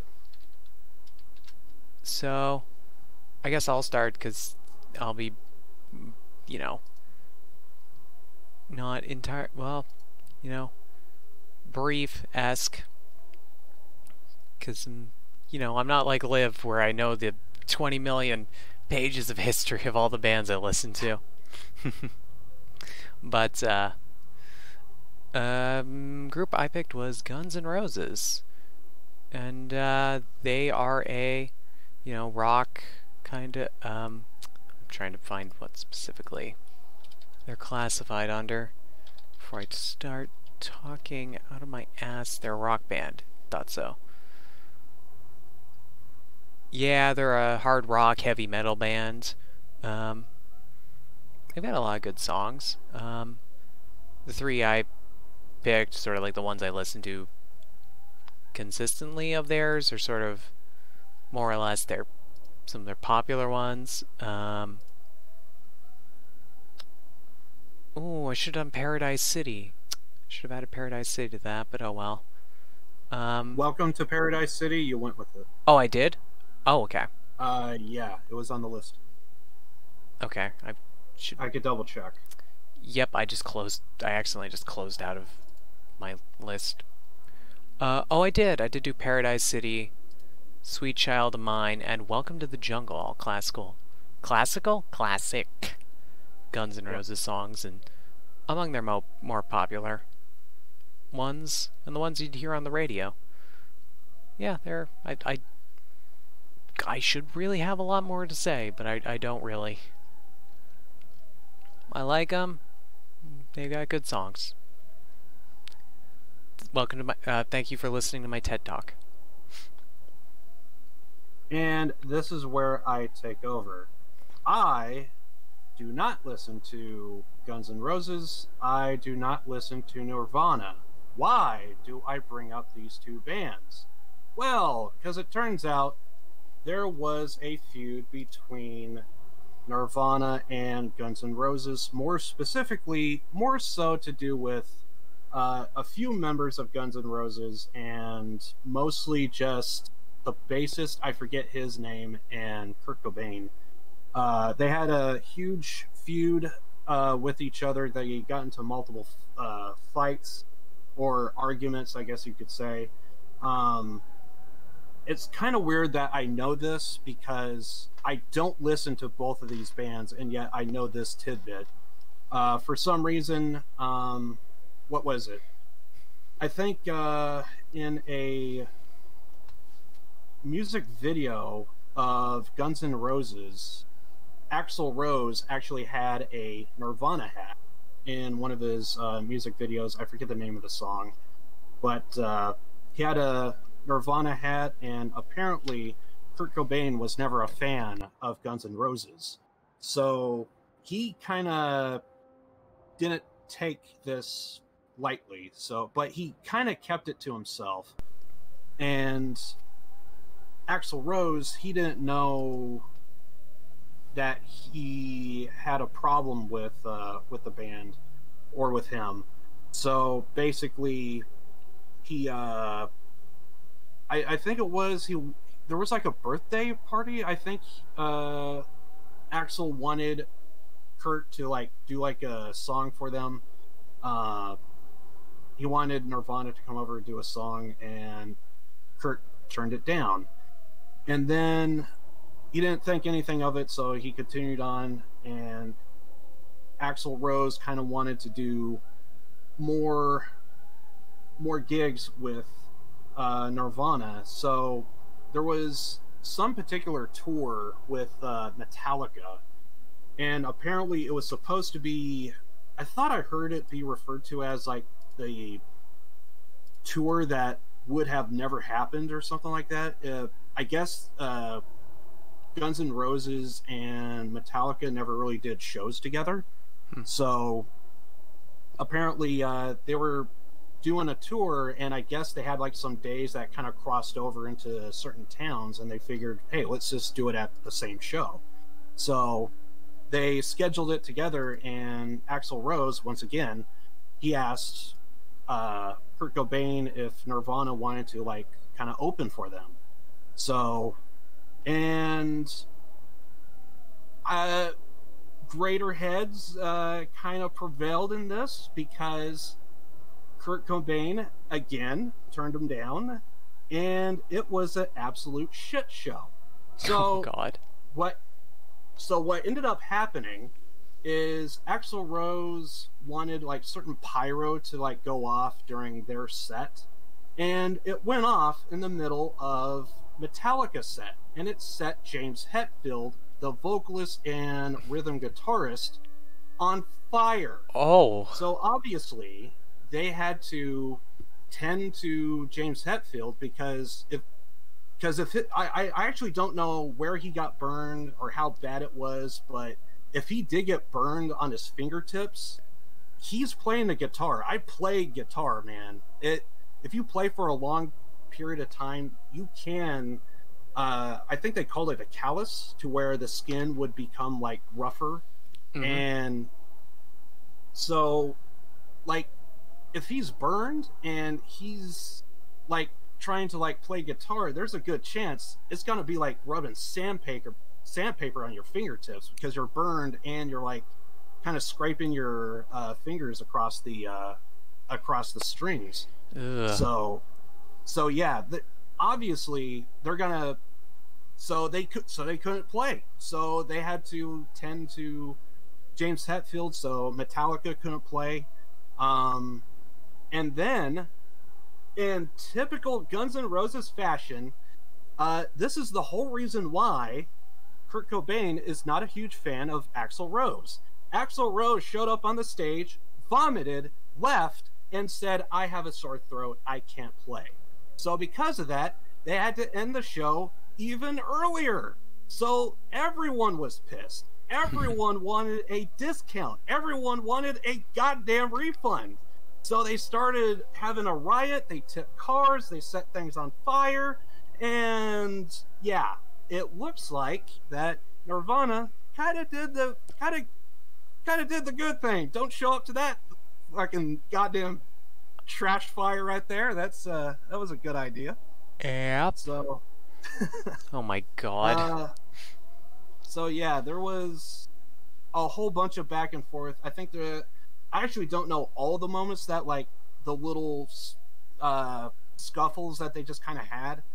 But I think I did hear a story. I think it was the bassist or the drummer to Guns N' Roses. He actually was on the same flight. They both lived in Seattle, so they were just kind of going to they were just kind of heading home, and they just happened to be on the same flight, and they kind of started talking about drug habits that both of them have, and they're trying to attend rehab and all that stuff, and they're just kind of like going back and forth. And one's a member of Guns N' Roses, another one is Kurt Cobain, who is kind of like the guy to Nirvana. So it was kind of a little thing of like they're actually kind of being friends a little bit, as it appears. So, and it looks like they were just being like normal friends, it seemed like, and they just kind of parted their ways. I forget the guy's name, but I remember he was thinking about maybe he seemed kind of lonely, so he was thinking about maybe offering Kurt Cobain to actually come over to his place. He was actually just down the block, so it wasn't like he was going to go like on the other side of town kind of type of thing. So he thought about offering, but he figured, maybe this would just, this is breaking the ice. We're just having a conversation, so I'll just let him be. 3 days later, he died. So that's basically what happened. And then since then, Nirvana and the other members of Guns N' Roses kind of settled things, patched things up to the best of their abilities, and some of them were not even a part of it. I think Slash himself even said that just wasn't my thing. Why get in the middle of something that wasn't even my fight? So yeah. The only other thing that I know about Axl Rose in particular, Axl Rose, for those that don't know, he's the vocalist to Guns N' Roses. Turns out he's actually now the vocalist to AC/DC. I thought Brian Johnson was still there, but apparently, I think it was like in 2018, 2017, somewhere in there, Brian Johnson ended up leaving AC/DC. So it's going to be kind of weird hearing Axl Rose do Back in Black, so that's a little different. But anyway. Well, it might be a good different. You never know. Yeah, you never know. But yeah. And then on to my band. I went with Band Maiko. So, depending on who you ask, so I'm just going to go ahead and just lay this out there. If you are a conspiracy theorist, you would say, well, wait a second, Liv, isn't this just Bandmade? No, it's not. No, it's not. It's Band Maiko. And here's why. If Spotify splits them up, then Spotify split them up. They're obviously two separate bands. Sure, they look alike, but I can assure you they are not. So, yeah, if you believe in conspiracy theorists, allegedly, this is what happened. So, if you're a conspiracy theorist, they apparently, Bandmade got together and they decided, hey, let's do a practical joke. Let's change the name of the band. Let's all come up with stage names. Let's change the sound. And let's do a little mini album. So that's exactly what any conspiracy theorist will tell you. And they kind of did it. And then all their fans laughed in agreement and said, can you do that again next year? And then they did. So, yeah, apparently that's what conspiracy theorists want to tell you. And the actual story is, since 2018, this band does one performance once a year, and holy shit, it is fucking awesome. I really like this band. Band Maiko is really good. I kind of just discovered them, so I'm still learning about them. But yeah, depending on who you ask, it's either a conspiracy theory or this is just a really good band that just happens to look like Bandmade. But I will not agree to that because I'm not a conspiracy theorist. But yeah, I really like the band. They kind of have like what Wagaki kind of has. They kind of blend Japanese traditional instruments with modern rock, and yeah, it's just something that I just kind of discovered. I'm still learning about them, and yeah, I like them. They're really good. So that's all I have. Okay, I liked him too. I like the band too. Yeah, it was. Yeah. I should also point out, I actually couldn't find the songs I wanted to go with on the YouTube playlist. So... that's weird. It's weird that it'd be easier to find on Spotify, but not YouTube.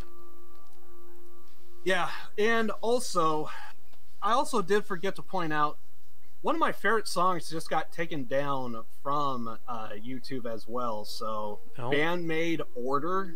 Oh god, that got taken down. Oh, that was my favorite song. Oh, that really sucks. So, I had to fill that in with some filler, but god. Oh well. Maybe it will make a comeback. Who knows? Who knows? It's weird. So, do they not have a presence on YouTube? That's super weird in my opinion. They do have some songs, but they don't have the songs I wanted to go with. Huh. So I went with 4 songs that I can find, and I think one of them, the guy even posted, I'm actually going to click on it. I think he even said that I couldn't find this song anywhere else, so I just... Yeah, I'm looking at it right now. I decided to upload this masterpiece because I couldn't find it anywhere else on YouTube. I recorded it from Spotify. Gee, I wonder why. All rights to Bandmade. You are a conspiracy theorist, my friend. And who made the song? So, yeah. No, it was Band Maiko. Okay. Kiss my ass. dude. I won't Really argue with you on this. I don't care enough. I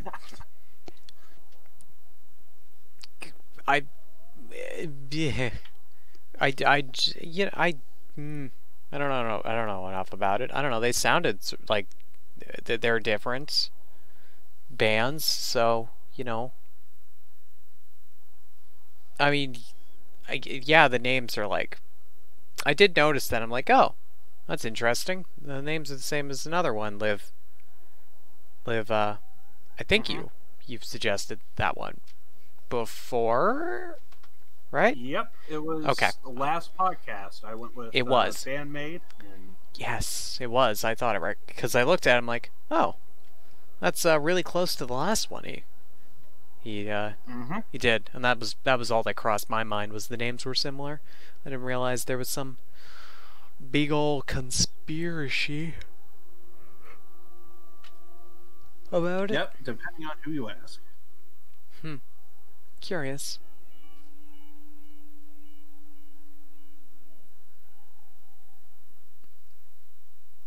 And it's all thanks to Wagaki and just going to town on my freaking goddamn YouTube recommended. I'm just it's a blessing and a curse.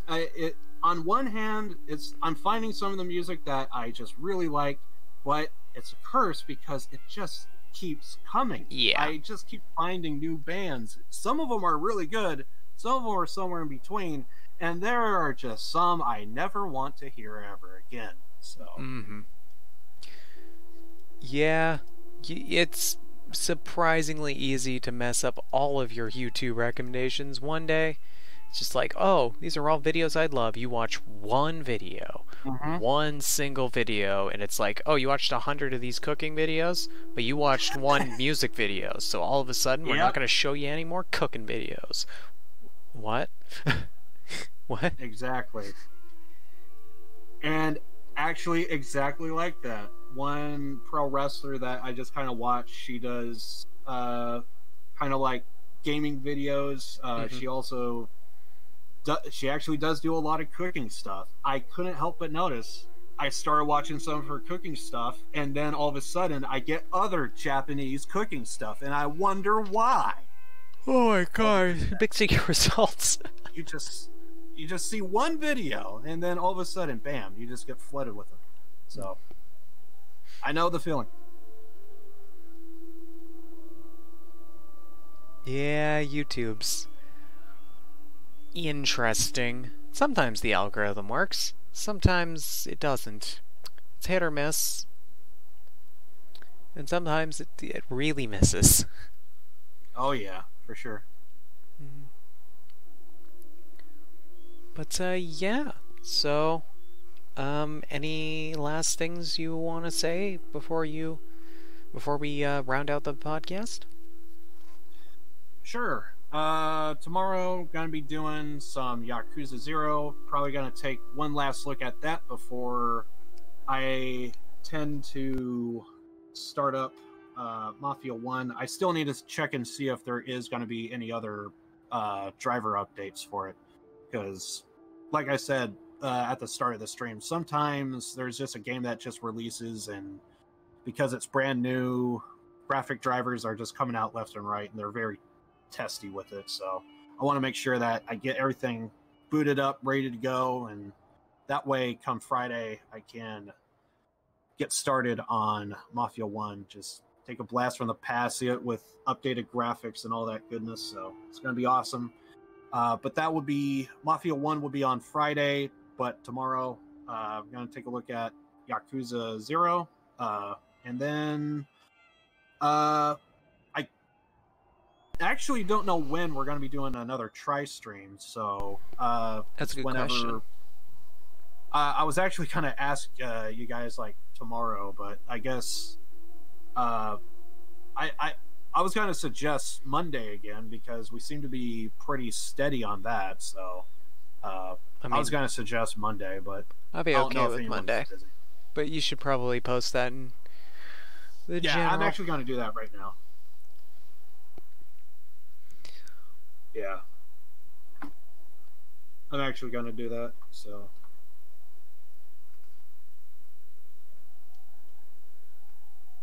You good for Monday?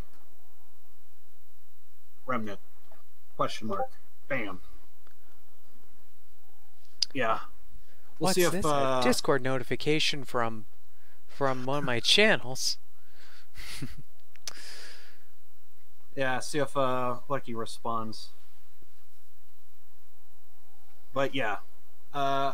So tomorrow, hopefully by tomorrow, I'll have an answer from Lucky, and maybe we'll end up doing another try stream. I've been really digging them. I just been absolutely loving it. Oh, they've been fun.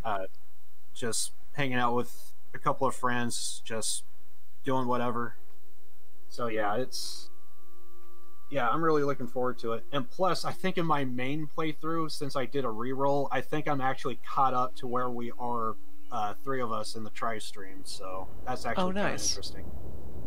So yeah, but depending on the try stream, however that goes, we'll see what happens there. But I will definitely be doing my normal playthrough, my main character on Wednesday. So yeah, other than that, I got nothing. So hopefully all goes well for tomorrow, Wednesday, and Friday. It's gonna be great. Nice. Alright, so with me, tonight, immediately after we're done the podcast, we're going to be switching over to Red Dead RP. Tomorrow, I think I think I'm going to do Rainbow Six Siege tomorrow, because I've been wanting to, because the new season came out, and I've wanted to play that, so I think I'll do Siege tomorrow, unless something comes up. I don't know. Maybe we'll do something different. I'm not sure. Monday we might do the try stream. Tuesday we're doing ODST because it's there. We might be doing ODST Wednesday as well. So we might not be back to RP till like Thursday or Friday. Maybe even next Saturday. But we'll see. So that's what's kind of on the agenda, or what's planned. I mean, unless stuff comes up and I can't stream. But that's what I have vaguely planned for the next few days, or the next week. Excuse me. I think with that, I can't think of any other announcements. I think with that, we can end the podcast. No, unless Liv has anything last minute to say. Nope, I'm all good. Okay, thank you very much, everyone, for watching. I'm giving Liv a hard cut point right here. So yeah, thank you very much, everyone, for watching. And we will see you the next fortnight for that'll be October 3rd. For a very heavy Star Wars Squadron version of the Dark Line podcast. Bye, everyone. Bye. And